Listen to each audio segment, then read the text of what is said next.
¿Están oyendo? Vale. Bien. El tema del internamiento, de un internamiento involuntario, la verdad es que es un tema controvertido. Yo, en mi calidad de abogado, quiero hacer una mínima presentación inicial porque es un tema que bueno, tiene sus repercusiones jurídicas, porque estamos hablando de la libertad de un individuo al que hay que internar. Curiosamente, hasta el año 1983, en que se cambió la ley, el internamiento se podía hacer por prescripción médica a solicitud de algún familiar. Afortunadamente, para dotar de garantías al sistema, en el año 1983 se cambió la ley de enjuiciamiento civil y impuso la obligación de que el internamiento tuviera que tener una autorización previa del juez o, en caso de que hubiera motivos de urgencia, que se pudiera solicitar con posterioridad esa autorización judicial. Curiosamente, esta regulación, que puede parecer tan sencilla, existe una sentencia del Tribunal Constitucional del año 2010 en el cual se declara que este precepto, que es por el que nos regimos a día de hoy, es inconstitucional. Es decir, la ley que regula la obligación de autorización judicial por parte para que se produzca este internamiento, el Tribunal Constitucional ha dicho que es inconstitucional. Esto realmente no implica ningún problema práctico, es decir, realmente sigue siendo la norma en vigor. Lo que ocurre es que el Tribunal Constitucional le dijo a nuestro legislador que debía regularlo de otra manera, no como lo había hecho, que es una ley ordinaria. No quiero entrar en detalles porque el objeto de la charla de hoy con el experto no es la materia jurídica, de la que además tampoco soy un experto, porque me dedico a temas empresariales, pero sí quería hacer este apunte por poner de manifiesto lo controvertido de este asunto. Entonces, como decía, teníamos a Sofía Álvarez y a Jesús Aguado, que van a ser quienes realmente nos expongan la materia. En principio estaba previsto la intervención de Sofía y vamos a empezar ahora mismo. Un instante, voy a compartir la presentación.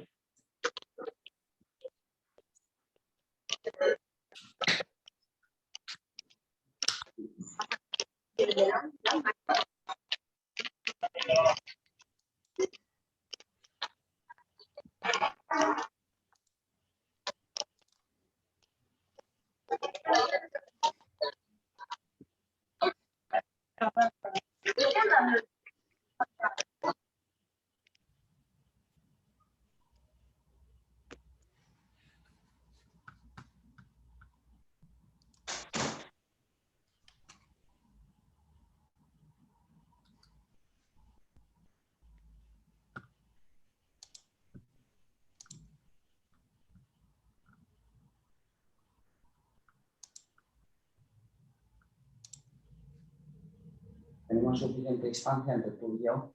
Sí, creo que estará metiendo una pantalla completa. Bueno, confío que vean bien la presentación. Si tienen algún problema, por favor, nos lo indican.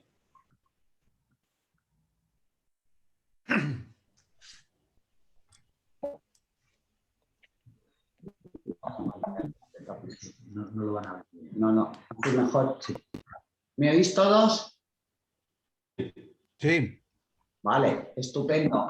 Bueno, me presento para los que no me conocéis. Yo me llamo Sofía Álvarez de Ulaque Univaso. Pone ahí que soy CEA de psiquiatría, suena fatal, pero eso es facultativo, especialista de área. Trabajo en el Hospital de Basurto y en los centros de APICREA. Y bueno, quiero compartir con vosotros, alguna información y algunas reflexiones y algunas inquietudes que tenemos los psiquiatras alrededor del tema de los ingresos psiquiátricos involuntarios.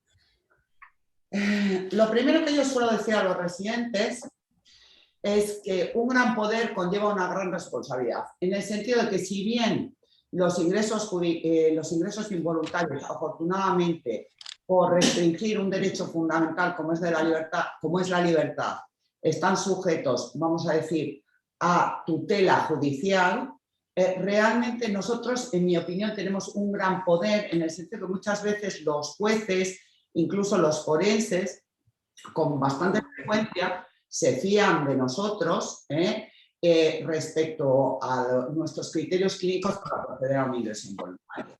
Entonces, a eso me refiero en que en realidad, afortunadamente, el poder no es ilimitado, ni el de las familias, ni el de los psiquiatras, y por eso es tan necesario la tutela judicial, pero yo sí que creo que es un poder importante, que lo necesitamos para poder trabajar bien, pero que conlleva una gran responsabilidad. Y esto es lo que siempre les digo a los, que no es ninguna broma, aunque sea con muy buenos motivos y de acuerdo a las responsabilidades judiciales, realmente privar a alguien de un derecho fundamental. En el sentido de la máxima responsabilidad es no insistimos nunca más en que el respeto debe ser máximo por la persona y su dignidad, que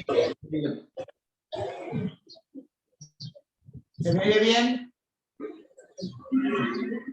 Que requiere conocimientos médicos y experiencia amplia y sólida, que requiere conocimientos legales y de procedimientos, saber qué es una orden, qué es una autorización judicial, conocer los trámites, moverse con agilidad en el sistema y pues realmente conocer los traslados, cómo se hacen, con qué garantías, qué problemas pueden surgir, anticiparte a los problemas que pueden surgir, valorar los riesgos que pueden suponer para el paciente, para terceros, y que necesitamos también una sólida base ética, una sólida formación en derechos humanos y unos criterios y posiciones personales y profesionales claros.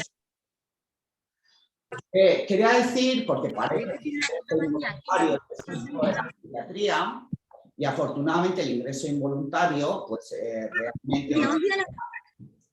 Perdón un segundo. Alguien creo que tiene encendido el micrófono. Pueden cortar el micrófono, se lo agradecería. Porque estoy a través de la pantalla.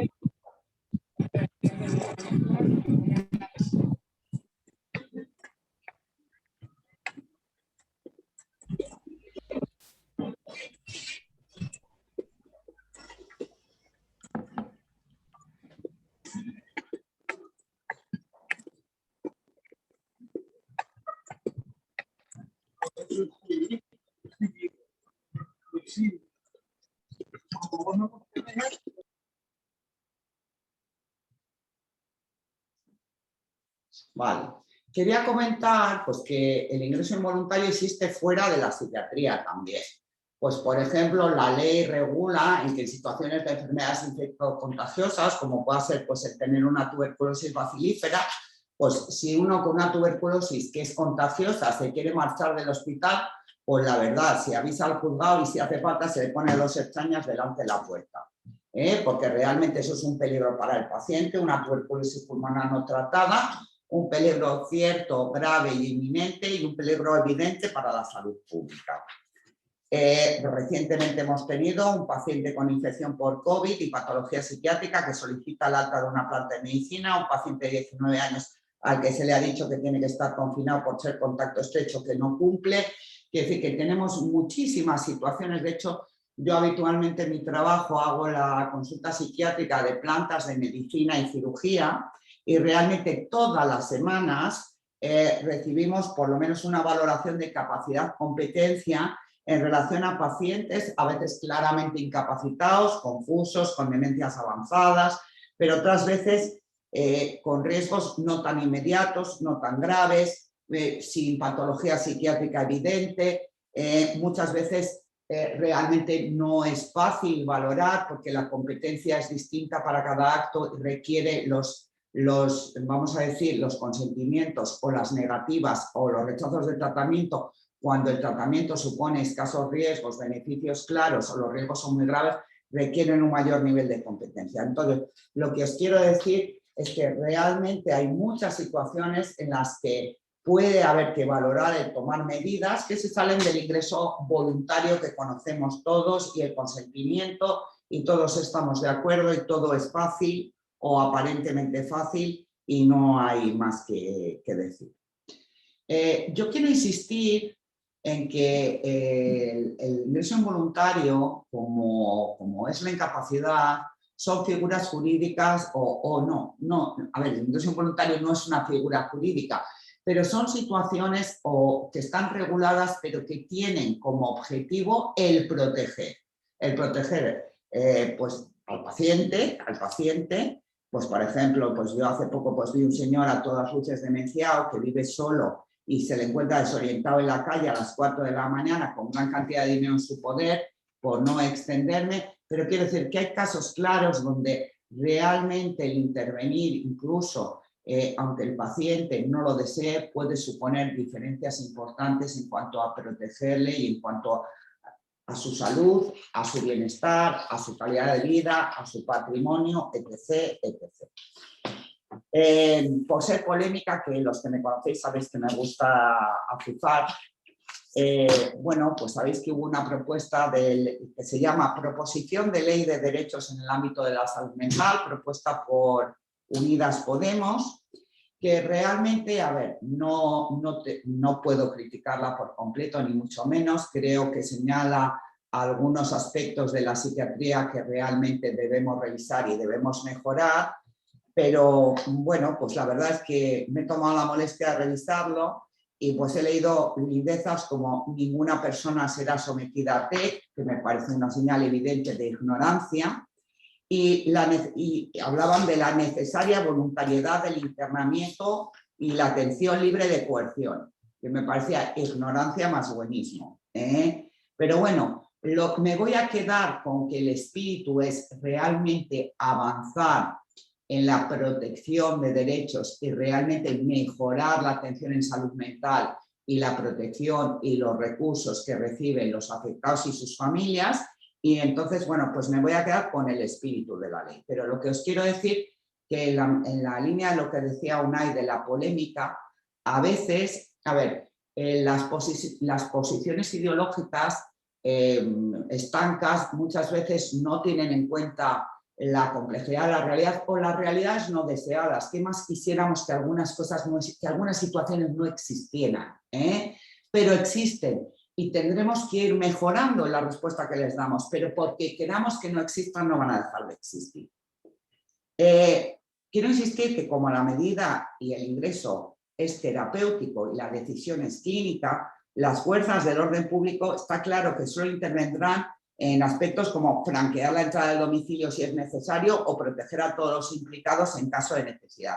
Y irán detrás de la ambulancia en el traslado. Y los vigilantes jurados solo intervendrán si hay agresión y todos los procedimientos se realizarán por parte del personal sanitario. O sea que esto que realmente en todos los lugares donde yo he trabajado está muy claro que es una actuación sanitaria, que realmente el profesional debe ser sanitario y que realmente la intervención de otros agentes debe ser excepcional y solo en la medida de lo estrictamente necesario para la seguridad y para garantizar que se pueda llevar a cabo los procedimientos que hagan falta. Respecto al marco legal, pues ha hablado Unai, que tenemos una ley de enjuiciamiento civil del 2000, pues eso, que dado que afecta a un derecho fundamental o restringe un derecho fundamental, pues el Tribunal Constitucional ha dicho que debería ser una ley orgánica, pero bueno, que no lo retiraron por la posibilidad de crear un vacío legal y complicar mucho las cosas, pero se instaba a corregirla. Sí que quiero que sepáis todos que el artículo es muy vago respecto a las condiciones, no sé si es deliberadamente vago, en que una persona podría estar en una situación de precisar un internamiento involuntario. Dice que el internamiento por razón de trastorno psíquico de una persona que no esté en condiciones de decidirlo por sí requerirá autorización judicial. Y para los que no lleváis tantos años, pues deciros que con el antiguo 211 de la ley anterior, un ingreso involuntario suponía un inicio automático o una apertura automática de un expediente de incapacidad, que normalmente solía cerrarse en cuanto se comunicaba al juzgado el alta terapéutica del paciente. Esto ya un ingreso involuntario de ninguna manera supone el inicio de un expediente de incapacitación. Realmente, pues la ley, cuando el internamiento es urgente, nos obliga a comunicarlo en las primeras 24 horas y la resolución judicial que autoriza o deniega ese ingreso tiene que llegar en las 72 horas siguientes a recibir el juzgado la comunicación, que suele ser rápida y que se suele hacer vía fax. Ahora solemos hacerlo doblemente vía fax y vía correo electrónico. En la línea de lo que decía Unai, pues planteamos realmente pues como es toda la complejidad de la vida entre diferentes valores que son todos muy importantes. ¿Cómo no va a ser importante la libertad? Pero muchas veces la libertad no te la quita el psiquiatra ni el juzgado, te la quita la enfermedad, o la situación en la que estás, o te la quita la cocaína. Quiero decir, y entonces, bueno, pues estamos hablando de libertades, de derechos, que también versus seguridad, versus salud, versus, en fin, protección en situaciones que todo el mundo puede verse en una situación temporal en la que necesite protección, con todas las garantías sin ninguna duda, pero protección. Bueno, el tema de la peligrosidad, este siempre es un tema que queda como, o sea, pues no sé, como, pues a ver, ¿qué diría yo de la peligrosidad? Bueno, pues varía un poco en otras legislaciones europeas, pero para nosotros la peligrosidad, entre comillas, solo es subsidiaria de un ingreso, de valorar un ingreso psiquiátrico involuntario si está determinado por un trastorno psíquico, si hay expectativas de que el tratamiento modifique la situación y realmente si no tenemos posibilidades de una medida menos restrictiva.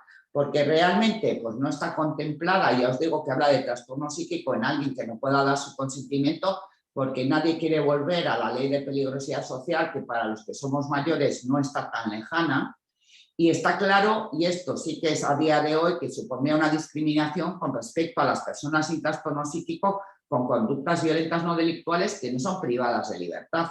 En la práctica, los riesgos auto y hetero y la incapacidad de cuidar uno mismo, o sea, son aspectos muy valiosos a considerar en muchas decisiones de ingreso. Pero recordar que el riesgo ha de ser cierto y grave, determinado por trastorno psíquico y susceptible de mejoría. No, porque el riesgo cero, yo quiero decir, estoy harta de la demagogia en todo, me da igual que sea en las vacunas, tratamos a la población como si tuviera 5 años o la población pretende tener 5 años. No existe riesgo cero con las vacunas, no existe riesgo cuando se deniega una protección en violencia de género. No existe el riesgo cero cuando se descarta un ingreso involuntario. Y realmente, pues si la única posibilidad de que no pase nada es ingresar en el 100% de los casos de ser conservador, sinceramente eso no es posible ni por camas, ni por funcionamiento judicial, ni por dotación policial. Entonces, realmente, hoy en día tenemos... Mira, en ese sentido yo tengo que decir que soy una fanática de los algoritmos porque realmente el conocimiento y la experiencia clínica tiene su lugar, pero realmente sabemos que los grandes conjuntos de datos nos dan datos, da igual que sea en el riesgo suicida como en el riesgo pues de reincidir en un delito. Tenemos datos que nos señalan riesgo medio, riesgo alto, riesgo bajo, y realmente tener en cuenta todos los conocimientos de la ciencia y la experiencia clínica para tomar decisiones basadas en la evidencia y en buenos criterios que están establecidos y reconocidos y acordar planes terapéuticos respecto a eso, no nos garantiza que no vaya a pasar nada, pero no se me ocurre otra manera mejor de hacerlo, porque hasta ahora, adivinos, no somos ninguno. Y estamos hablando muchas veces de situaciones de riesgos bajos en que realmente pues puedo entender que nadie quiere correr ningún riesgo, pero hay veces que hay que decir que la vida es así. No sé, esto también es un poco para crear un poco polémica. Bueno, básicamente hay 2 tipos de ingresos involuntarios. La ley estableció que el ideal sería el programado, que decimos, o el no urgente, en que o bien pues, por una propuesta del médico del centro de salud mental, o si el paciente se niega a ser valorado pues, por una propuesta que puede venir de otro lado, de una trabajadora social, de un familiar, que realmente lo que pide es que se valore en qué situación está esa persona, no pide que se ingrese a la fuerza, ni no pide que se valore cómo está esa persona. Y entonces, pues realmente tú vas al juzgado, haces una solicitud y lo que se procede es a citarle para un reconocimiento del médico forense.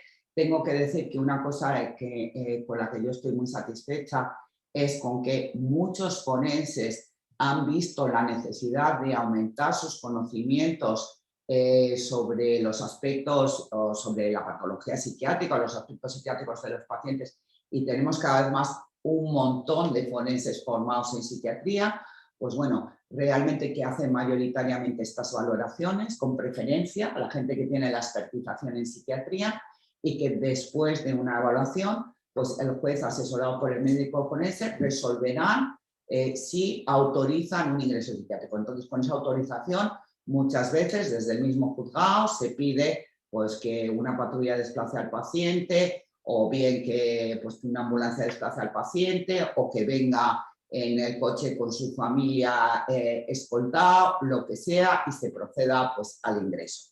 Pero realmente en nuestro país y en Europa la inmensa mayoría de los ingresos involuntarios se tramitan como urgentes, hasta el punto de que hay países que no tienen ni contemplado la figura del no urgente, como Italia.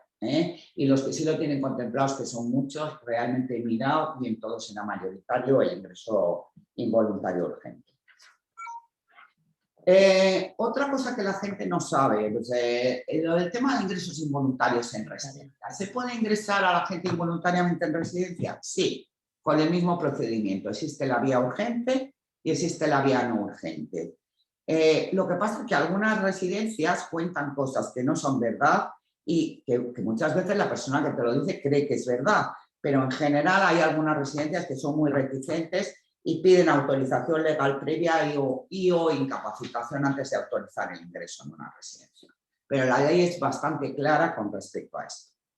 Los criterios de involuntariedad ya os he dicho que no se detallan en nuestra ley, sí en algunas otras legislaciones europeas. Pues también hay la idea que tienen algunas personas de que si el paciente está incapacitado, la tramitación va a ser más rápida o más segura, que si el tutor dice que está para ingresar, eso va a ser coser y cantar, y los pacientes incapacitados civilmente están sometidos a una doble protección por su condición de incapacitados civiles, como los menores, e incluso en el caso de que ellos autoricen, su familia y el tutor autoricen y el psiquiatra esté de acuerdo, siempre siempre necesitan la ratificación de la valoración judicial y del médico forense. Está claro que lo que nos pone en una situación de incapacidad o capacidad no son los diagnósticos, sino situaciones clínicas muy concretas que además pueden ir evolucionando rápidamente a lo largo de los días. Entonces tenemos que valorar el riesgo de deterioro de la salud, el de las relaciones, el financiero, una mala evolución de la enfermedad, los riesgos mortales. Y bueno, pues realmente pues yo veo, o sea, como terrible que hace unos años pues muchos pacientes con esquizofrenia se hablaba de que podían tardar en nuestro medio hasta 6 años en recibir el primer tratamiento, con lo que supone de empeorar el pronóstico, y que tenemos que hacemos valoraciones complejas de múltiples factores. Algo que siempre hay que recordar, que en la medida de lo posible las medidas terapéuticas han de ser lo menos restrictivas posibles, que realmente se debe buscar la colaboración del paciente en la línea de sus capacidades hasta donde pueda, la importancia de que haya clara expectativa de que el ingreso aporte valor. Pues yo lo que os digo, no vale con decir pues una anorexia tiene peso crítico, entonces puedo ingresar la involuntaria, sino vamos a mirar, tiene comorbilidades, porque no es lo mismo que tenga una diabetes, que tenga un Crohn, que no se esté poniendo la insulina, no es lo mismo que esté comiendo algo, que nada, que esté viniendo a consultas, que no, que esté vinculado a un equipo profesional o no, que haya un medio contenedor, que pueda aceptar hospital de día. Pues por ejemplo, ¿qué sentido tiene? Yo me planteo, pues realmente, pues yo os digo que hay pacientes, y creerme, con alto riesgo de suicidio sostenido, muchas veces no modificable, o que no están en una situación aguda que el ingreso vaya a aportar valor. ¿O qué pasa si un paciente con un intento suicida quiere abandonar la urgencia o rechaza el ingreso? Porque a veces es muy obvio, si se acaba de ahorcar y viene con las marcas, yo tengo muy claro que no debe abandonar la urgencia. Pero hay unas situaciones de mucho menor riesgo que hay que ponderar diferentes opciones. ¿Qué pasa que a mí me fascina. ¿Qué hacemos con los pacientes con consumo continuo de tóxicos? ¿De verdad son libres para elegir drogarse? ¿De verdad, quiero decir, no hay ninguna situación más allá de la psicosis o de un intento de suicidio en la que no sean candidatos a un ingreso involuntario? Yo creo que hay que individualizar mucho, no solo en los pacientes, sino en situaciones concretas. Nos encontramos también muchas veces los psiquiatras presionados para un ingreso con expectativas poco realistas, pues por ejemplo en el contexto de malos tratos o violencia de género o problemas serios de conducta de un hijo, esperando, pues hombre, yo soy la primera que seguro que antes de plantearte una separación, que antes de plantearte pues pedir una orden de alejamiento de tu hijo o hablar de que tienen que salir de casa, realmente si yo no supiera nada de psiquiatría, pues claro que pensaría que voy a llevarlo a los médicos y a ver si me lo mejoran y a ver si podemos ayudarle. Y quiero decir, pues bueno, esto a veces puede ser, a veces las expectativas, bueno, pues no son realistas. Comentar también que la existencia de una perturbación mental siempre debe demostrarse, o sea, que la carga de la prueba nos corresponde a nosotros, porque la capacidad se presupone como la inocencia. Insisto en que la perturbación debe tener una amplitud que legitime el internamiento, o sea, que la gravedad es fundamental. O sea, lo digo porque hasta los mismos jueces entienden que muchas veces el que se deniegue un ingreso puede suponer mucho más que inconvenientes para la familia o para el entorno o para el mismo paciente, o grandes desafíos para todos, para el equipo ambulatorio tratante. Pero realmente es algo que tenemos que asumir porque realmente os digo que claramente lo que tenemos todos meridiano es que realmente esta debe ser una medida excepcional y que las condiciones tienen que ser las que tienen que ser. La proporcionalidad en ese sentido. Y luego realmente, bueno, pues no quiero entrar, pero también hay que conocer muy bien los procedimientos de traslado, las mejores alternativas de traslado, cómo se hace ese traslado, cómo se aborda al paciente, cómo se prepara, cuándo necesitamos la sujeción, cómo, cuándo y cuánta sedación, qué riesgos tiene cada cosa. Y también un poco compartir con vosotros realmente la complejidad de las decisiones, del manejo, la cantidad de veces que vemos muchos casos en el límite, la cantidad de veces que tenemos que tomar decisiones con tiempos muy limitados. Afortunadamente, yo no sabéis cuánto valor le doy a esas 24 horas, todo lo que se puede averiguar y valorar en 24 horas. Algunas patologías que tenemos continuamente por reflexiones, pues por ejemplo, por las patologías límites, porque tenemos ya datos de que los ingresos no disminuyen el número de suicidios consumados ni mejoran el pronóstico en los estudios caso control o en los grandes estudios experimentales. Pues os digo, la información no siempre tenemos 24 horas, pero no siempre podemos conseguir información. Hay mucha gente que vive sola, hay mucha gente que no hay un informador fiable, hay mucha gente que no está en condiciones de hablar o que no domina nuestro idioma, que para eso tenemos traducción, pero que realmente también es un desafío. Y en general me ha parecido que como para no quería ser exhaustiva, sino quería puntuar algunos datos, pues algunos de ellos, ya os digo, controvertidos, precisamente para aportar más valor y más dinamismo a esta presentación. Muchísimas gracias, Sofía, por esta intervención. Vamos a dejar el turno de preguntas para después, cuando se produzcan las dos intervenciones. Entonces, Jesús, te damos paso para que puedas hacer tu intervención.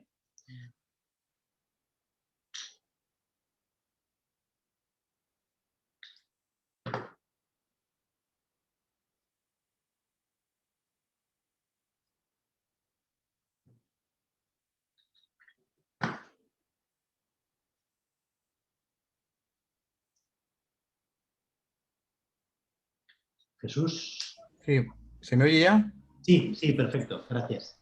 Sí, nada, gracias. Buenas tardes a todos o buenas tardes, noches dentro de un rato.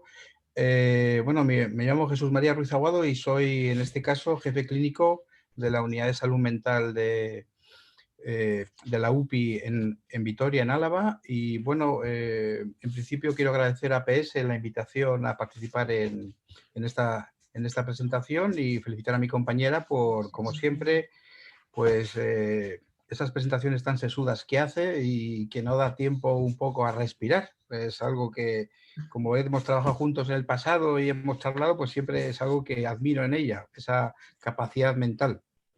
En principio yo no soy no tengo tanta capacidad ni soy tan complejo. Yo os voy a intentar un poco explicar cómo quizá el modelo del ingreso involuntario en menores, en el fondo, hoy en día en la práctica clínica no es tan complicado como es el de adultos, porque tiene unas reglas muy básicas que hay que cumplir. Es cierto que luego el mecanismo tiene que llevarse con muchísima, respetando las normas éticas y todas las normas éticas y legales, teniendo un conocimiento amplio de ellas, pero bueno, creo que es un poco, nos lleva un poco a, yo veo más complicado los modelos de ingreso involuntario en adultos, y en este caso que en menores. En el ejercicio de la actividad psiquiátrica responsable implica que tengamos que tener que cumplir con dos exigencias, la ética y la legal. La legal con un conocimiento de las leyes y la ética en el ámbito de tener conocimiento de los mejores tratamientos para dar respuesta a las dificultades psíquicas que en este caso nos encontramos cuando tenemos que atender a un menor en patología mental. En salud mental infanto-juvenil ha progresado durante las últimas décadas una tendencia autonomista sobre la paternalista, es decir, con el paso del tiempo hemos intentado cada vez dar más, digamos, un poco reconocer la capacidad progresiva de los menores y el concepto de menor maduro, pero eso va en contra de lo que es un poco la filosofía del ingreso involuntario en menores, en donde el concepto paternalista no existe. También hay que tener en cuenta otra cosa. En el último año, a través de la pandemia, se está produciendo un aumento de los ingresos en las unidades de salud mental infanto-juvenil que es muy llamativo. Es evidente que tiene que ver con el COVID y también un poco con el propio desarrollo de una sociedad inmadura, pero podemos decir que estadísticamente los datos dicen que incluso se han llegado a en muchas unidades hospitalarias en salud mental infanto-juvenil, la incidencia de los ingresos se ha duplicado y eso está, digamos, un poco, y eso, bueno, pues pone en solfa a esas unidades que están pidiendo más capacidad, estar más dotadas, y también un poco, pues, pone más de moda, si se puede decir así, el ingreso involuntario. Porque en principio todos los ingresos involuntarios o todos los ingresos psiquiátricos hospitalarios que se producen en menores de entrada son involuntarios. O sea, siempre vamos a tener que informar al juez. Está claro que el profesional es el que compete fundamentalmente la responsabilidad al profesional del caso, al que tramita el ingreso y a la autoridad judicial a la que hay que informar. Eso es desde 1996, a través de la Ley Orgánica de Protección Jurídica del Menor, está claro. Y también debe estar claro que es importante informar a la familia, que es importante informar al menor, pero nunca debe prevalecer su voluntad. Sobre el criterio psiquiátrico, es decir, si hay un criterio psiquiátrico, que hay una indicación de un ingreso hospitalario que va a ser involuntario, es lo que debe prevalecer, informando al juez, en este caso, del internamiento. Quiero dejarlo claro porque eso, digamos, un poco hace que todo sea más fácil. La cuestión es que el procedimiento de ingreso sea muy respetuoso, con el bien superior del menor. Pero es cierto que yo, desde que voy trabajando en esto, siempre he sabido que, bueno, pues que los ingresos en menores a nivel hospitalario son involuntarios. De tal forma que siempre hay que pedir el permiso judicial y bueno, y estar sujeto al control y la tutela de la juez de menores, que en ese caso se encargue del caso. De tal forma, todos los ingresos son así, de esa manera. Y eso es una cosa que tenemos que tener en cuenta. No ocurre de la misma manera cuando estamos un poco atendiendo a menores, que en este caso, pues, mi compañera pues, ha hablado de que trabaja en la interconsulta hospital de Basurto con adultos y también hay una interconsulta con menores. En esa interconsulta con menores, en principio, no tienes que pedir ese informe judicial, pero si va a pasar a ser un paciente dependiente de, en este caso, de la planta de psiquiatría, pues sí que tienes que de nuevo un poco informar al juez. Ahí hay un cambio. Tenemos que tener en cuenta unos principios generales para poder un poco tramitar ingresos hospitalarios que van a ser involuntarios en menores. Es importante, tenemos que, digamos, un poco estar sujetos a unos criterios muy bien determinados. Los principios generales estarían en la gravedad, es decir, si, tiene que haber una gravedad, psicopatológicamente el menor tiene que tener una gravedad, una afectación en su funcionalidad, en todos los ámbitos, para que se pueda, digamos, un poco pensar en un ingreso involuntario. Y luego, que el ingreso también tenemos que tener en cuenta que sea beneficioso y adecuado, que haya una rentabilidad en ese ingreso. Y en principio tenemos que tener en cuenta que otros tratamientos que hemos intentado previamente, pues se ha visto que no han sido útiles y eso nos aboca a un ingreso hospitalario. Hoy en día, si podemos decirlo, el ingreso hospitalario tiene que ser la última opción, incluso cuando van a urgencias. Pero si hay que hacerlo, pues hay indicación, pues habrá que hacerlo. Pero intentamos, digamos, un poco, en ese sentido, ser muy estrictos en que, digamos, un poco, en qué cosas nos van a llevar a tramitar ingresos involuntarios. Por ejemplo, todo esto un poco en modelos graves. Hoy en día, pues hay una serie de patologías que es evidente que por su gravedad nos van a llevar a tramitar ingresos involuntarios. Bien a través de la urgencia o también bien de forma programada, porque no es nada infrecuente hoy en día y es algo que habitualmente se intenta hacer, que esos ingresos, aunque vayan a ser involuntarios, sean programados a través del Centro de Salud Mental. De tal forma que no es tan infrecuente que menores son atendidos pues, los fines de semana o las tardes cuando los sistemas ambulatorios, en este caso la UPI en la que yo trabajo, no pueden dar respuesta. Ellos nos los devuelven a nosotros, salvo en casos muy graves, y nosotros al final, ellos prefieren que nosotros tomemos la decisión porque, bueno, pues la información que podemos recabar es mucho más amplia y probablemente el concepto de ingreso en esos momentos es mejor llevado por todas las partes, por los menores y también por las familias. Entonces, bueno, pues hay una serie de patologías que evidentemente son indicativas de ingresos, los trastornos de conducta graves, los primeros episodios psicóticos, las descompensaciones agudas en modelos, en otros trastornos psiquiátricos que de entrada no tendrían indicaciones de ingreso, pues como el retraso mental, el TEA, bueno, el autismo, digamos un poco que en principio no tendrían esa indicación, pero que en situaciones de descompensación, pues a veces no queda otra que hacerlo. Los problemas del humor severos, bien las depresiones o los bipolares, todo el espectro suicida, los trastornos de la conducta alimentaria graves, los cuadros disociativos y psicosomáticos que también se producen, y mi experiencia, yo que he estado trabajando durante mucho tiempo en salud mental de adultos, y que conocía la existencia de esos cuadros, una vez que llevo ya en los últimos ya prácticamente 10 años trabajando con menores, me he dado cuenta que en salud mental infanto-juvenil son cuadros muy frecuentes, frecuentes de tal forma, pues bueno, que hay amnesias severas de tipo disociativo, que hay agitaciones, cuadros catatoniformes que desde el ámbito disociativo no esperarías, porque también un poco es algo que forma parte de otras épocas y en cambio en infanto juvenil pues son, no voy a decir son muy frecuentes, pero sí que están presentes y que en ocasiones la severidad pues se indica el ingreso. Y también a veces en casos más complejos en los cuales pues determinadas circunstancias, sobre todo yo creo que un poco en el marco de lo psicótico, que necesitan estudios más amplios o bueno, también a veces otras... por ejemplo, no hace mucho tiempo, una menor con un problema emocional grave, en este caso, detrás había algo más que no estaba bien verbalizado y que al final, pues, pues fue una violación. Entonces, un poco en este caso, también en ese caso complejo, hubo que buscar un ingreso para poder un poco analizar las cosas de una forma adecuada. Y siempre teniendo en cuenta que es importante estudiar biológicamente a los menores cuando tienen problemas psíquicos. Y a veces ese estudio biológico, cuando digo orgánico, un ingreso te lo facilita. Cuando tú estás en cuadros que no eres capaz de filiar, sabes que a través de un ingreso vas a lograr el objetivo de abordar el problema psíquico y a la vez un poco de hacer una valoración exhaustiva desde el ámbito orgánico porque, bueno, pues porque hay una serie de cuadros que están ahí presentes que a veces la tendencia del sistema médico habitualmente es en cuanto pueden ya lo patologizan hacia lo psiquiátrico y el nuestro debe ser el contrario, que se les explore lo más ampliamente posible.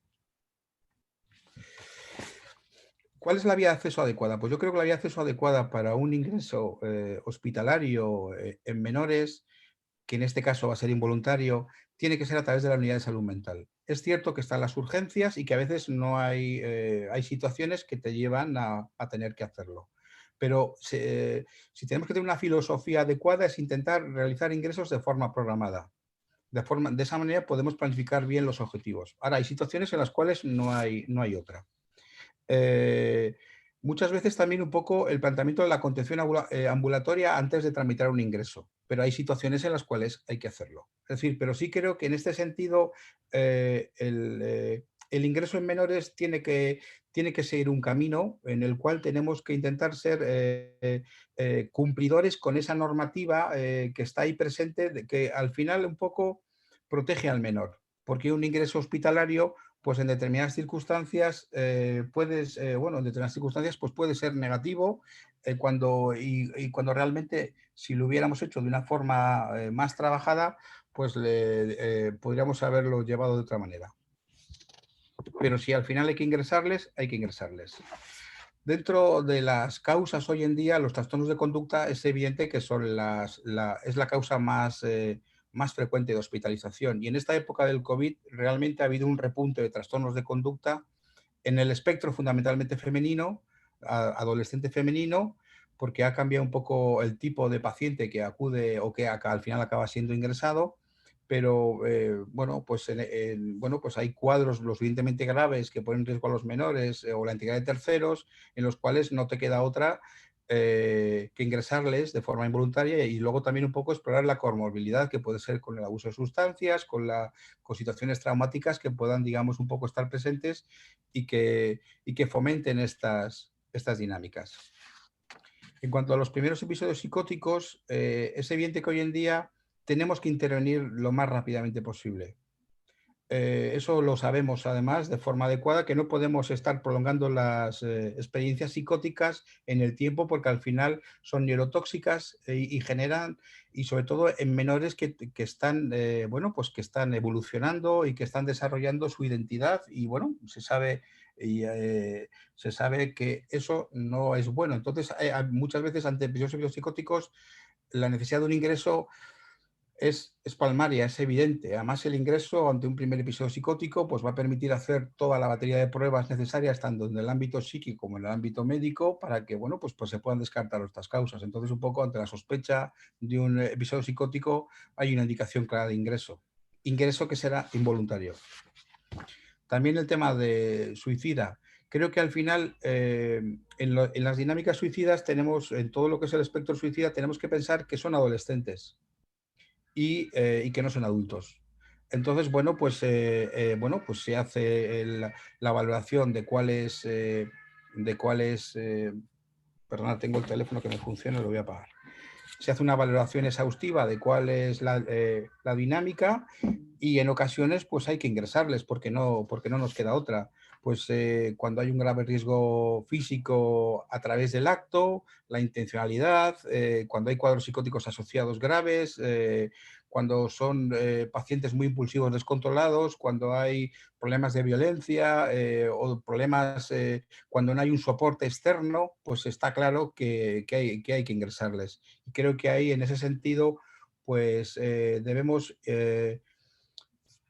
ser flexibles y ante la duda ingresar.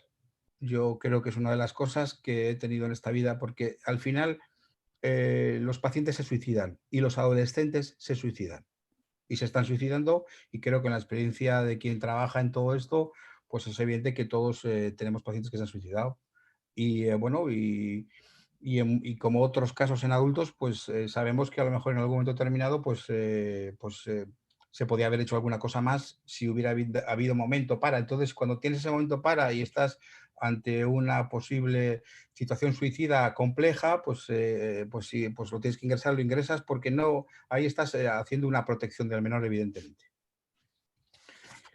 Y luego también los trastornos de la conducta alimentaria, pues como ya dije al principio, pues es otro de los cuadros que últimamente han aumentado muchísimo con el tema de la pandemia, y hay situaciones en las cuales, pues, porque por la intensidad de la patología, pues hay que ingresarles, teniendo en cuenta pues, que son ingresos que se plantean que tienen una naturaleza muy compleja, pero hay que ingresarles. Nosotros un poco en Vitoria tenemos la unidad de trastornos de la conducta alimentaria, igual que la hay aquí en Basurto. En Vitoria me refiero en el Hospital Santiago Apóstol de Vitoria, pero luego está la propia UPI. Como yo creo que hoy en día hay tantos pacientes que tienen habitualmente chicas, adolescentes, como tienen estos problemas, pues bueno, pues no queda otra que también un poco pues complementar la función de esas unidades. Y bueno, y nos encontramos con que yo creo que en el último mes, por ejemplo, he programado 3 ingresos en modelos de TCA, cosa que pues el año pasado o el anterior, antes de la pandemia, pues no había ocurrido, o era una cosa menos habitual, pero por eso un poco está habiendo un boom en todo este ámbito. Hay una cosa evidente: la legislación española no contempla el internamiento psiquiátrico de un menor por decisión de sus padres o tutores ni por su propia voluntad. Eso tenemos que ayudarles, tenemos que informarles, pero es evidente que no es una decisión final de ellos. Si podemos que estén de acuerdo, pero si nosotros desde nuestra práctica clínica vemos esa necesidad, pues tendremos que llevarla a cabo con el amparo del juez, pero evidentemente no dejando que sean otros los que determinen este caso, los padres, que puede pasar, o el menor el que determine si se tiene que quedar o no se tiene que quedar. Aquí poco caso, salvo en el caso de un paciente que está emancipado. Es evidente que ante un paciente emancipado las reglas son de adulto, pero eso no es lo que pasa habitualmente. Y por el momento, digamos, un poco en ese modelo de buscar, ese modelo autonomista de buscar, digamos, un poco cada vez más, de fomentar cada vez más la autonomía del paciente en la toma de decisiones, eso va en contra, como dije antes, de los ingresos involuntarios. Y es evidente que los psiquiatras que los pacientes a los cuales nosotros consideramos capaces de comprender por motivos clínicos no van a ser al final los que van a determinar si tienen que ser ingresados o no tienen que ser ingresados. Insisto, tenemos que compartir con ellos, intentar transmitirles, intentar, digamos, un poco que genere una alianza con el ingreso. En ocasiones eso es factible, en ocasiones no lo es, pero bueno, el ingreso involuntario está ahí y es una medida de protección para los menores. Algo se ha movido. Perdonad. Algo se ha movido. ¿He movido yo algo? Jolín. Jesús, te vemos y te oímos bien, ¿eh? No... Pero a mí se me ha movido algo que no, perdonad, lo siento, os pido disculpas porque me ha salido algo. Voy a intentar, es que no soy si no, voy a llamar a alguien que me va a ayudar, ¿vale? Vale, Porque el problema es en tu pantalla, ¿no? algo he hecho yo, ¿no? No sé, nosotros tenemos Nosotros tenemos perfectamente. bien, te oímos bien, todo bien. Todo bien, vale. Pues me dais un minuto solo, por favor. Ahora me voy, ¿eh? ¿Me puedes ayudar en una cosa, por favor?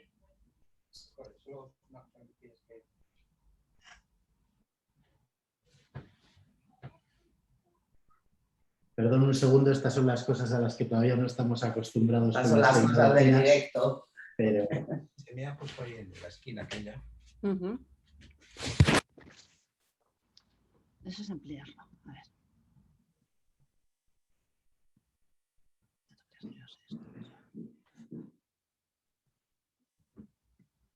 ¿Nos escucháis? Sí, os oímos bien. Espera, está aquí. Sí.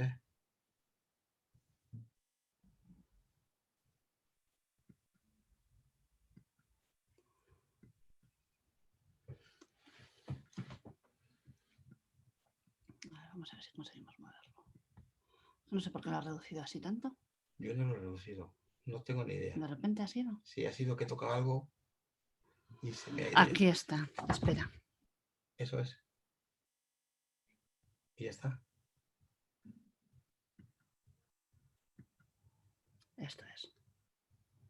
No. Aquí, espera. Aquí está. Bueno, ¿y ahora? Y ahora, espérate. Voy con la niña un poco. Jesús, la niña. A ver, no sé por qué. Venga, pues ya está. Déjalo, si no se para. No, no, no, espera. Si no se para, no se para.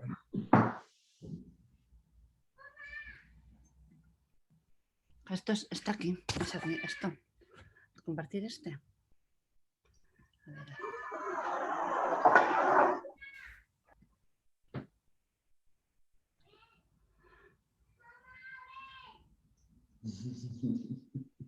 Que no tengo ni idea. No entiendo. Venga, déjalo, ya está. Es que se amplía el chat, pero no sé por qué no.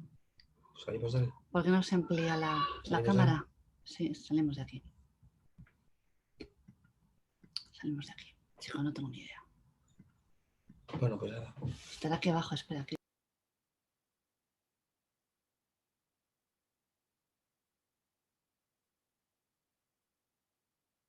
Gracias. Nada. Usted no está, ya no está silenciado. ¿Estamos aquí? Sí, estáis ahí, Jesús. Vale, pues ya lo siento, de verdad. Vale. ¿Se me ve y todo? Sí, sí, te oímos y te vemos perfectamente. Vale. Bueno, entonces un poco... perdonar, estaba un poco... vale. Se han realizado estudios sobre el tema del internamiento voluntario, porque claro, un poco en ese modelo más autonomista, se han hecho algunos estudios intentando ver un poco cómo era la capacidad de los menores.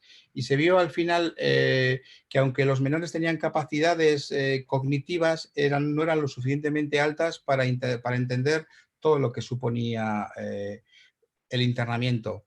De tal forma que también un poco esos estudios, bueno, que no avalan el que el internamiento tenga que ser involuntario.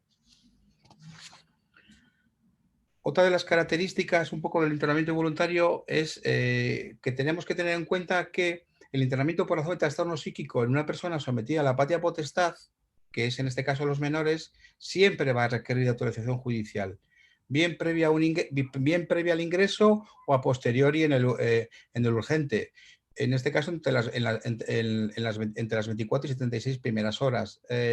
No es suficiente con el consentimiento de los titulares de la apatía potestad. Es decir, al final un poco queda claro que esto va más allá de la decisión de los padres. Es evidente que los padres deben colaborar con ella, pero este es un tema en el cual deciden los terapeutas bajo el amparo judicial, que en última instancia siempre habitualmente en un ejercicio bien establecido pues nos van a dar la razón. El internamiento tiene que realizarse en establecimientos adecuados, por eso un poco hasta hace unos años no había unidades de salud mental infanto-juvenil adecuadas en el País Vasco, o en otras zonas sí, pero luego apareció la de Basurto, apareció la de Guipúzcoa, la de Álava, y es algo importante porque son unidades, digamos, un poco en las cuales son específicas para menores, cuando antes, en la mayor parte de las ocasiones, menores y adultos compartían las unidades.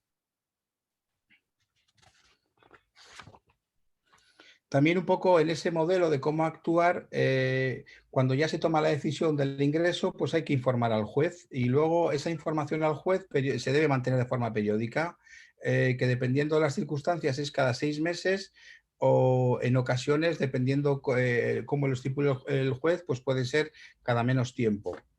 Y luego al final, pues el alta, el que la va a decidir es el propio facultativo. Y cuando el facultativo ve que está indicada, informa al juez y en este caso el menor, pues puede salir de alta. Siempre un poco, siguiendo un poco un raciocinio en la forma de actuar.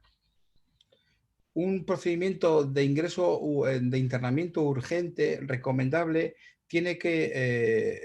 tiene que informar a los menores y, si es posible, a los tutores o los padres de cuáles son los motivos, los beneficios, de los riesgos que pueda haber, pero es importante la información. A veces, en ocasiones, no es posible, pero hay que informar. O sea, que hay que intentar mantener unas formas de tal, porque a veces un poco en ese poder que nos da el internamiento involuntario podemos no cumplir con unas pautas, bueno, hacerlo todo más fácil, pero realmente es importante, y sobre todo en menores, pues digamos un poco intentar mantener esa forma de actuar que al final da seguridad y bueno, y favorece pues una adecuada alianza terapéutica. Hay que informar al juzgado de menores de lo que hay que hacer, y luego un poco en ocasiones, cosa que ocurre muy habitualmente, pues nos encontramos que muchos de los menores están encerrados en sus domicilios y los ingresos no pueden, tienen que ser trasladados en ambulancias a urgencias. Y ahí es cuando nosotros pues tenemos que proveer de documentación, de papeles, en este caso, para que las personas que vayan del 112, que vayan a buscarles, pues a casa, en este caso, pues puedan, digamos, un poco realizar ese acto y estén protegidos de ese tipo de acción.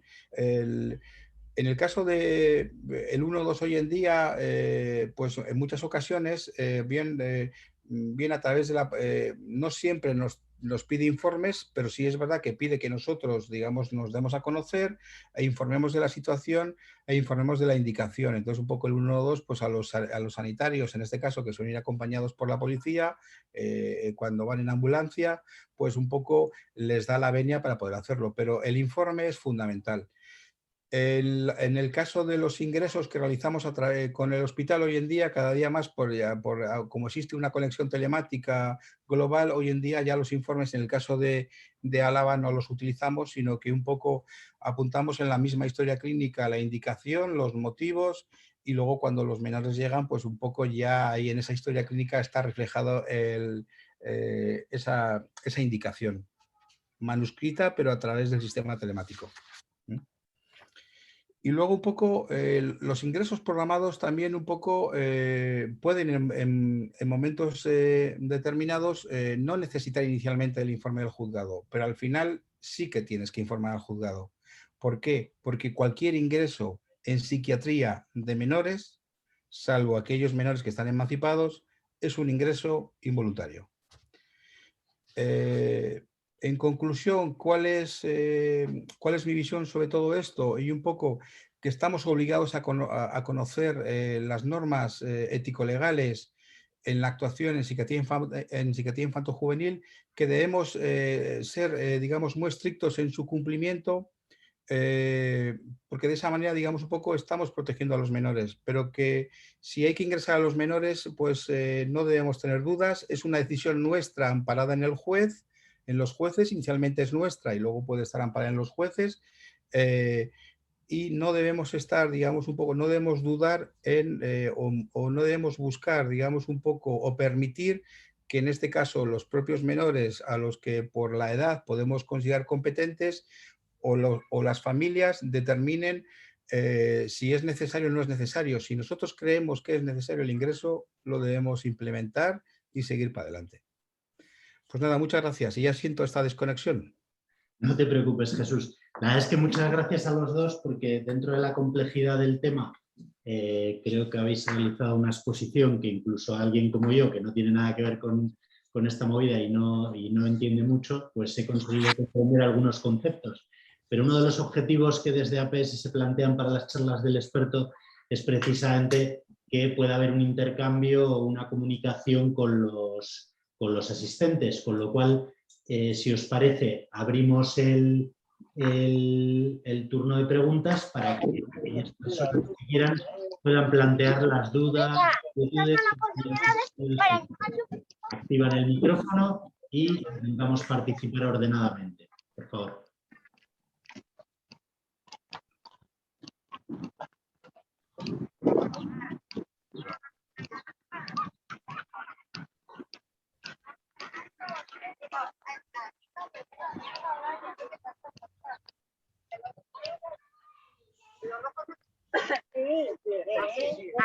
negro, después del test. Sí, bueno, no sé si hay alguien que está intentando participar o que quiere plantear alguna pregunta.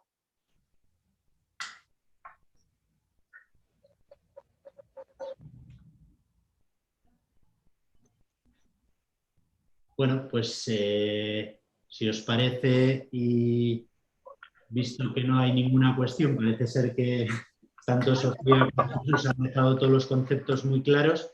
Entonces, bueno, pues simplemente agradeceros desde APS. Pues vamos a dejar un poquito más de tiempo, ¿no? Por si hay algún tímido. No, bueno, eso queda a vuestra discreción. Yo No no me sé si hay puedo tímidos, creer, no me puedo creer. pues si no, yo no me veo A mí, capaz de haceros ninguna pregunta, pero podéis preguntaros entre Mira, vosotros mira, y poner en compromiso a hay otro. alguien que levanta el dedo. A mí me gustaría preguntaros un poco sobre cuál es vuestra sensación. Habéis ingresado en muchas ocasiones involuntariamente a distintos pacientes, ¿no? Adultos o infantiles, ¿no? Pero me gustaría preguntaros sobre cuál es la sensación con la que se queda el psiquiatra cuando hace una intervención de este tipo en contra un poco del criterio casi de todo el mundo, ¿no? Y que la propia familia está medio en contra del ingreso. Y sin embargo, el psiquiatra, Bueno, familia, por claro, favor. ¿no? Es como que se tiene que pelear con el mundo, ¿no? A mí me gustaría que nos contarais un poco cuáles las sensaciones con las que tiene que luchar el profesional a la hora de tomar una decisión así, que a veces puede ser un tanto controvertida, ¿no? Jesús, Sofía, ahora os quedáis callados. No, yo voy a dejar que sea Sofía para que explique. Sofía va a contestar fijo. Yo siempre he sabido que Sofía no deja una pregunta sin contestar. Bueno, mi impresión no es mala. No es mala porque creo que cuando uno tiene claro las cosas y además cuando uno tiene una cierta experiencia, aprendes a hacer las cosas pues también mejor, anticipar problemas, tienes una experiencia y vas afinando. Pero mi experiencia en general es que usando unos criterios claros y haciendo las cosas como bien, la inmensa mayoría de la gente, a mí siempre me gusta saber qué ha sido luego de ellos. ¿Qué pasó en ese ingreso? ¿Cuándo se les pudo soltar? Si mejoraron mucho, cómo se siente, cómo lo han vivido. Yo soy un poco para eso, un poco que me gusta saberlo todo. Y la inmensa mayoría de los pacientes, realmente, yo os digo que en general mis criterios a ciertos niveles son bastante restrictivos, también hay que decirlo, pero la inmensa mayoría de los pacientes suelen beneficiarse mucho y las experiencias no suelen ser malas, se suelen poder integrar y muchos me han venido a dar las gracias. Muchos, muchos, muchos. ¿Todos? Pues no, pues no. En ese sentido, yo cuando tengo las cosas claras y realmente pues los procedimientos, pues mira, en ese sentido ha ido mejorando todo. Los procedimientos, la profesionalización progresiva de todo, realmente también ha hecho que los profesionales lo vivamos de otra manera. Pero yo cuando tengo claro no dudo. Por supuesto que hay situaciones que son muy duras para el paciente, muy duras para la familia, muy duras para los profesionales implicados, pues no os voy a engañar.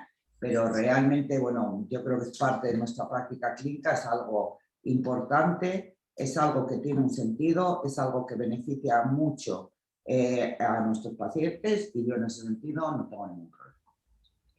Pues a mí no me plantea, la pregunta de Juan, no me plantea un problema el ingreso, me plantea cuando realmente yo he tenido remordimientos, si se puede decir así, o dudas, ha sido cuando no les he ingresado. Es decir, a mí la duda me la plantea cuando en un momento determinado, por diferentes razones, sobre todo cuando he trabajado con adultos, porque yo creo que lo de los menores es más fácil, de verdad lo digo, y creo que en ese sentido, pues ahí yo no tengo ninguna duda.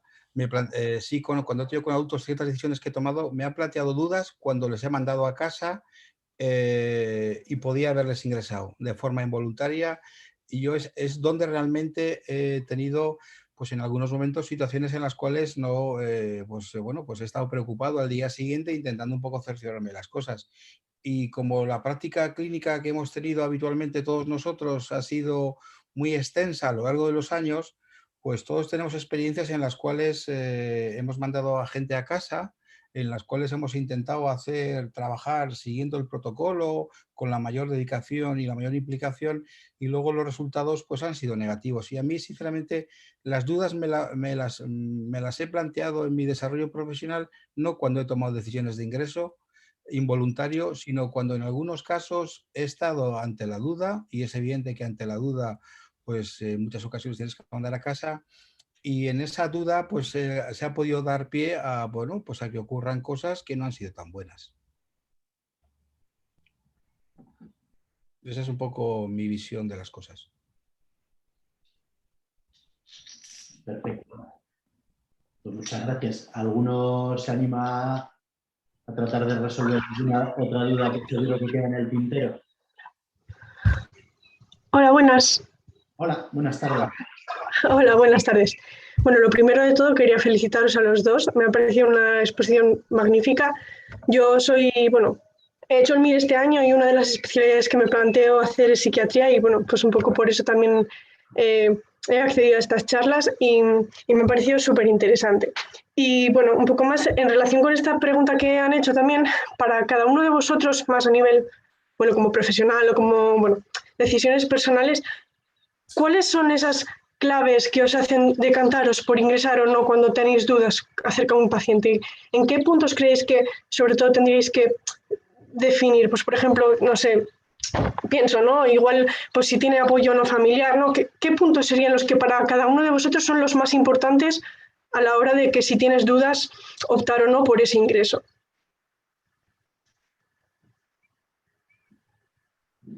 Jesús, ¿quieres empezar? Para mí, aparte de la intensidad de la sintomatología, la cobertura familiar. Si hay una buena cobertura, o sea, es un factor muy protector. Además, yo creo que eso es algo que siempre cuando mandamos a casa a gente en el límite, pues es algo que trabajamos muchísimo. Creo que la cobertura familiar es un factor muy importante y luego la intensidad de los síntomas. A ver, a veces la fenomenología, bueno, pues haces un análisis y a veces los síntomas son tan evidentes, los riesgos están ahí presentes, pues tienes que intervenir. Pero si hay una buena cobertura, yo creo que hoy en día es uno de los factores más importantes. Es el que a mí me avala para poder tomar decisiones en las cuales, bueno, pues en el fondo al final, con una buena cobertura hay una contención y, bueno, y eso supone que si hay algún problema el paciente volverá otra vez. Sofía, y pues también no es una única cosa. Sí que es muy, muy importante, pues además de la gravedad de la sintomatología, además del apoyo familiar y de la relación con su entorno, pues para mí realmente, pues, ¿qué está dispuesto a hacer? Claro, o sea, si está dispuesto... A ver, por ejemplo, es un clásico lo de voy a ir a donde sea. ¿Vas a ir al centro de salud mental? ¿Estás dispuesto a ir al centro de salud mental? Pues, ¿qué te van a decir? Pues sí. Yo esas preguntas ni las hago porque me parecen de... O sea, DR1 me parece. Lo de vas a salud mental y vas a tomar la medicación. Yo digo, bueno, primero vamos a empezar por tomar aquí. Ya vamos viendo si es capaz de tomar aquí. Así como de primera premisa. Y luego más de uno y de dos les he quitado. Al día siguiente, según salgo yo de la guardia, que pues hacemos la reunión a las 8:15 por el pico a las 9. Pues intento bajo riesgo, gente y tal. Y así sé que si no me vienen yo misma antes de marcharme, llamo y le digo a la familia o al paciente. Y si esto no va bien, porque mira, yo una cosa que me encanta en la vida es que hay pocas cosas que son irreversibles. Y hay muchos procesos que tú das un margen y si lo que tú has planteado no va, pues intervenir muy rápido, porque enseguida se ve si no va. O sea, yo he habido gente que le he dicho al paciente, a su familia, mire, va a tomar esto a la noche, si no lo toma ya le digo yo que va a ir mal, si lo toma y va mal en 24 horas, o sea, vengan, llámenme a mí. O sea, muchas veces es tan rápido como eso, o a veces, pues mira, yo algo que valoro muchísimo es si podemos, y podemos cuando el paciente acepta, porque normalmente nosotros en el hospital solemos poder o hacemos por poder, realmente la observación o lo de las 24 horas, a mí las 24 horas me parece que 24 horas dan para mucho. Para ver si alguien toma la medicación, para si duerme, para ver cómo se levanta, para, de verdad, para recabar información. no sé, para ir 3 veces con el paciente y ver cómo engancha contigo, para pensar, bueno, pues realmente son muchas las cosas que valoramos. Bueno, confío haya quedado clara la pregunta que planteabas. Puedes insistir si consideras que no. O También añadir alguna valoro cada vez más qué va a suponer el procedimiento en la vivencia del paciente, en su relación con el tratamiento, en su relación con los profesionales, qué riesgos para el paciente en el sentido de si va a ser una sujeción muy traumática o si va a necesitar muchísimo uso de la fuerza. Mira, hay veces que hay un poco sorpresas, pero por ejemplo, quiero más un sitio adecuado. Si no tengo un sitio adecuado, a veces dejo que salgan y quiero decir, llamo yo misma a la chaña para que lo traigan, porque por ejemplo hay sitios donde yo he decidido que no voy a hacer una sujeción nunca, o sea, nunca. Que es salvo que realmente alguien, no sé, esté convulsionando con un infarto. Quiero decir que entonces haremos lo que haga falta, pero que realmente también el dónde, el cómo, el con quién, también tiene mucho impacto. O sea, el ser rápido en la sedación, el ser muy eficaz y muy profesional también marca una gran diferencia en la vivencia. Y luego tienes todo tipo de... pues a mí me parece que, a mí personalmente, me parece pues que aunque a un paciente le retengas involuntariamente, cosas como que automáticamente le des el teléfono y pueda hablar con alguien, que le dejes que pase la familia, que pueda elegir la medicación, todo lo que sea de devolverle cierta sensación de control, que pueda decidir cenar o no cenar, o qué cena va a tomar, sinceramente muchas cosas que puede decidir él, alivia muchísimo, muchísimo. Y el preocuparte de sus necesidades más inmediatas y de sus preocupaciones, pues tengo que ir mañana a la ambigue, pues tengo que recoger al perro, espera que ya llamamos, a ver dónde está el perro, quién te lo puede recoger, arréglalo. Todo ese tipo de cosas son muy, muy, muy importantes para los pacientes y marcan una gran diferencia en la vivencia de todo. Muy bien, muchísimas gracias. Suerte con la lección, entonces. Bueno, ¿ha habido alguna incorporación de última hora a la sala? Sí, no sé si alguien quería participar.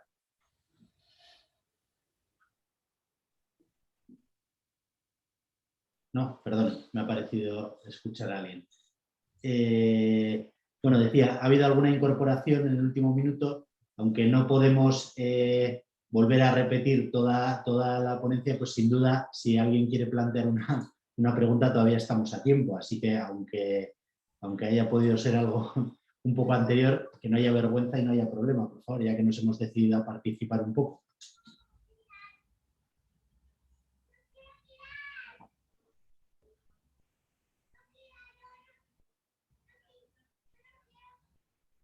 Bueno, estoy repasando un poco por ver si en el chat o lo que sea alguien tiene alguna pregunta. Entonces, si os parece, si no hay ninguna otra pregunta o intervención, pues damos por finalizada la sesión y agradecemos tanto a los ponentes como a los que habéis participado pues vuestra intervención en esta sesión. Como en otras, algunos ya son habituales de estas charlas con el experto, os mantendremos informados de las próximas que vayamos teniendo, que como ya sabéis, pues vienen a ser aproximadamente una vez al mes, ¿de acuerdo?